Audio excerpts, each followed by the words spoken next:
భయభ్రాంతులను చేయడమే పనిగా పెట్టుకొని రాక్షసానందం పొందుతా ఉన్నాడు జగన్మోహన్ రెడ్డి. అతన్ని జైల్లో పెడితే పరామర్శకు జగన్మోహన్ రెడ్డి పోతాడు. అంటే జగన్మోహన్ రెడ్డి మానసిక స్థితి సరిగా లేదు.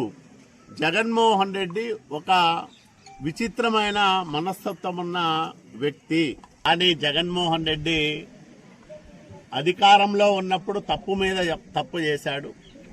అధికారం పోయిన తర్వాత ప్రతిపక్ష హోదా రాకపోయినా తనకున్న 11 మంది ఎమ్మెల్యేలను ప్రజల మీదకు తోలి ప్రజలపైన దౌర్జన్యాలు దురాగతాలు సాగిస్తూ ఉన్నాడు.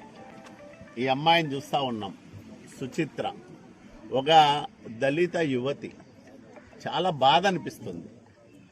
ఒక ప్రజాప్రతినిధిగా ఉన్న ఆలూరు ఎమ్మెల్యే విరూపాక్షి 200 మందికి పైగా గూండాలను వేసుకొని ఒక దళిత యువకుడి ఇంటిపైన దాడి చేసి మహిళని చూడుకోకుండా అమ్మాయి చెప్తా అంటే మనకే అయ్యో పాపం అనిపిస్తారు.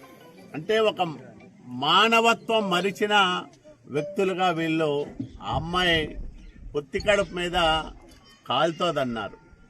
అట్లాగే ఆమెను వివస్త్రం చేయడానికి ప్రయత్నం చేశారు. అంటే ఎక్కడున్నాం మనం? ఆటవిక రాజ్యంలో ఉన్నామా? ప్రజాస్వామ్య వ్యవస్థలో ఉన్నామా? ఏమనుకుంటున్నారు వీళ్ళు?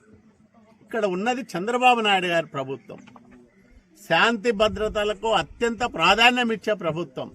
అందులోనూ మహిళల పట్ల ఎవరైనా దురుసుగా ప్రవర్తిస్తే, దుర్మార్గంగా ప్రవర్తిస్తే నిర్దాక్షిణ్యంగా శిక్షించే ప్రభుత్వం ఈ రాష్ట్రంలో ఉంది.